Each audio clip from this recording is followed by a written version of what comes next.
Ever since Grace Church started streaming online, I don't have to go to church anymore. I can just stay home and literally just watch church from my chair.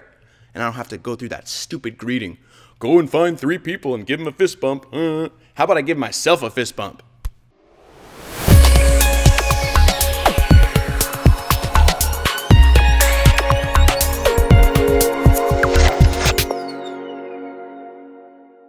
Hey everyone, one of the most popular technologies for the church in the last 3 to 5 years has been live streaming. And today we're talking about the basics of live streaming. What do I need? What cameras can I use? Do I need a computer? Is it affordable? You'll have all these questions answered and all the info you need to get your church up and streaming in no time. Live streaming has recently become popular, super popular, not only in the church, but also on social media. Hey Facebook land, I'm coming to you live from my kitchen counter, and this is my dinner that I'm cooking up tonight, so let's see if I blow anything up. Live streaming can be an incredibly powerful tool for the use of the church. The church has had the ability to reach people outside the 4 walls of their church in a way never before possible. You don't need a $500,000 budget anymore to live stream your church services. Through live streaming, your church can reach people that are not Christian, but maybe they see your live stream on a shared Facebook link. Maybe they're intimidated or nervous about coming to your church, or they might be church members that are just out of town or on vacation. They might be people who are more elderly or immobile and they're not able to come to your church. Or they could be people that are looking for a church online and come across your live stream. Now, I know what some of you church leaders out there are thinking, but Seth, if we put our services live online, won't people just stay home and watch at home online? Is that a possibility? Sure. But is that a reason to not utilize live streaming? No. In my experience, this has not been an issue with churches that I've worked with. We're going to break up this basic streaming video into 2 categories, equipment and service.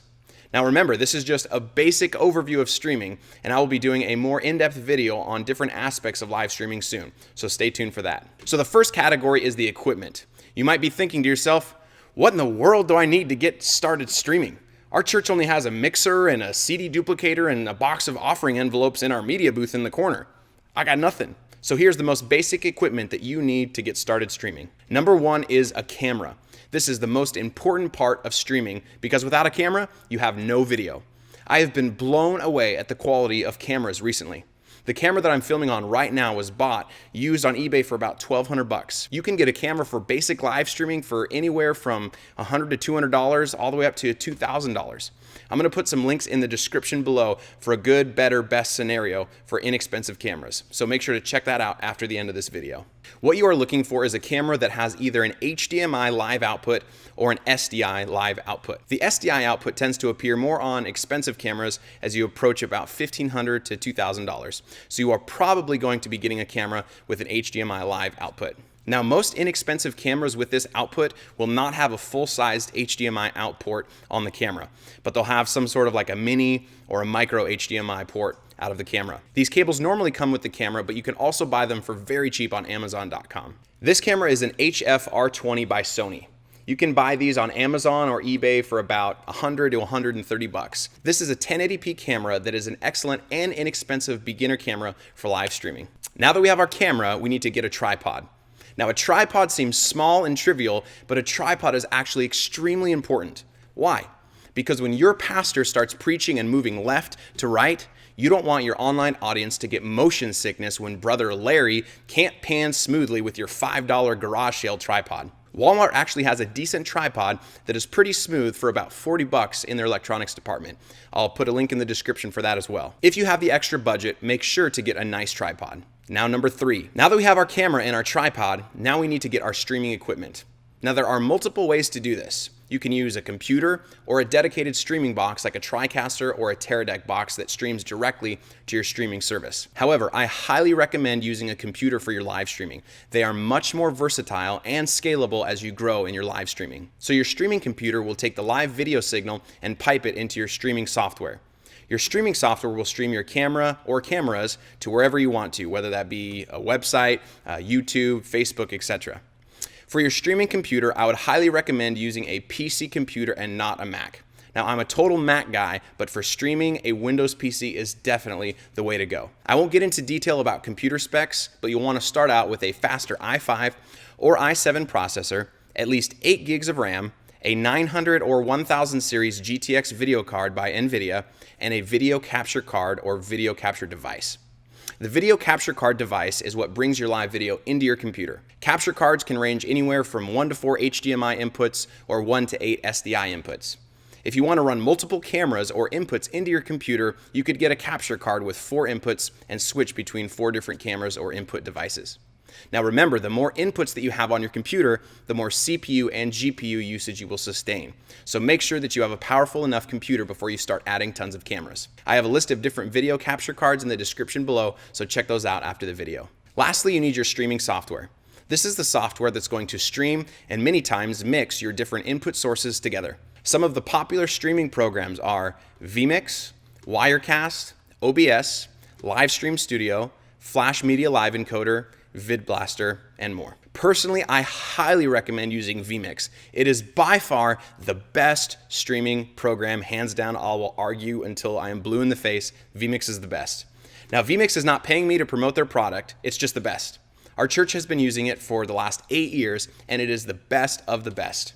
There are a million features. It's inexpensive, versatile, user-friendly, and was created by a Christian guy named Martin Sinclair, who's a friend of mine. In short, vMix can mix all of your input sources like cameras, audio inputs, desktop capture of your presentation software, and more, record your live stream to an extremely high-quality video file, and display your live video out of the computer to, say, TVs around your church, or even your projection screens in your sanctuary. So make sure to buy vMix. Say it, vMix. It's the best.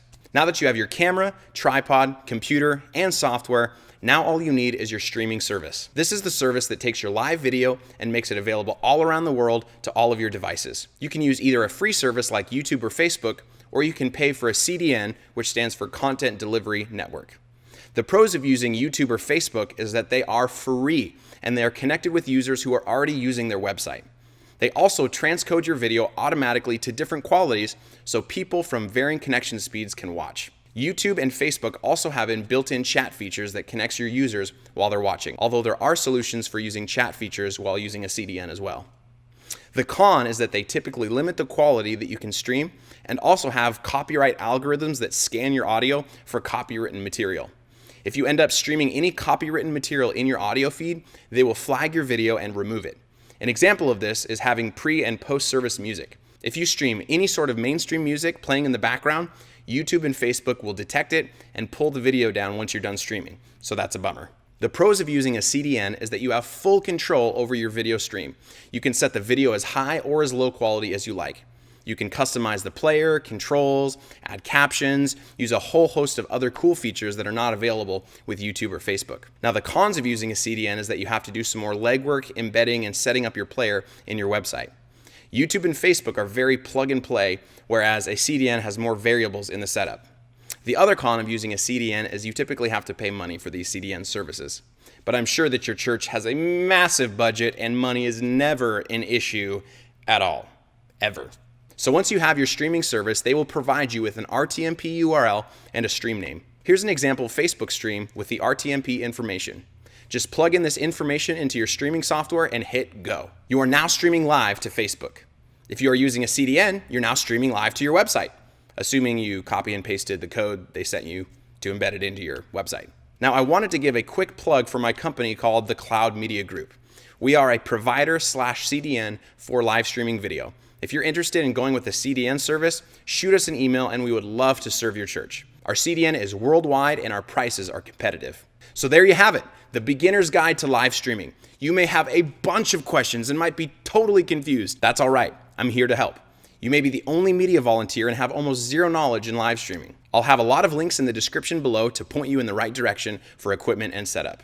I'll also answer any questions that you have if you leave them in the comment section below. I'll also link in the description some reference systems to build so you know all the exact parts to buy to put together your streaming PC. Thanks so much for watching. If you liked this video, go ahead and hit that like button down there and hit subscribe.